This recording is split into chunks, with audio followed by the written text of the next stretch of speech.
President Donald Trump announced tariffs, sweeping tariffs against all nations, including Kenya and African nations. Of course, economists would point out this policy of tariff runs conflict with AGOA, which was a federal U.S. law signed in the late 1990s, early 2000s, recognizing Africa as a tariff-free area. So that makes people naturally wonder, which law rules over which? Is there confusion of any?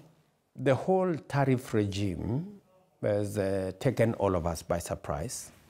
We are currently engaging the U.S. government to find ways and means of mitigating the effects of tariffs that have been levied by the U.S. We should be working more with multilateralism than unilateralism.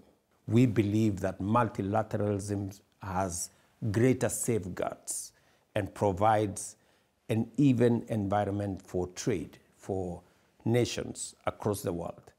Because as things stand today, globalization of trade is not an option. It is an existential imperative. I do not think any one company anywhere in the world can survive on its own. We need to look at it from that global sense. And that way, it is only multilateralism that will guarantee global trade. And global trade is the fuel for progress and development and commerce and growth. You're talking about multilateralism. You've said this, and I thought that was very thought-provoking. You said multilateralism is on trial. That was a few years ago, and some countries, some corners of the world are pursuing narrow insular interests, and that is cannibalizing humanity's collective journey. I thought it was brilliant, especially the word cannibalize. Why did you use that word? I think it is the reality that exists. That I have said that unilateralism cannot survive the current global situation.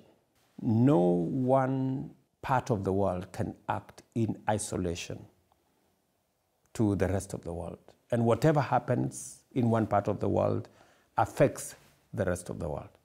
It is therefore necessary that we act in concert and we act together.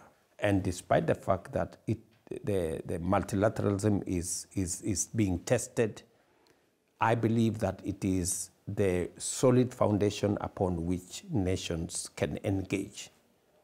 And I do not think any one country acting unilaterally on its own will present a situation that will be accepted globally, or that is good for everybody globally. What is good for the United States must be good for Kenya. Otherwise, we will not have a win-win outcome. And a win-lose outcome will always result in everybody eventually losing.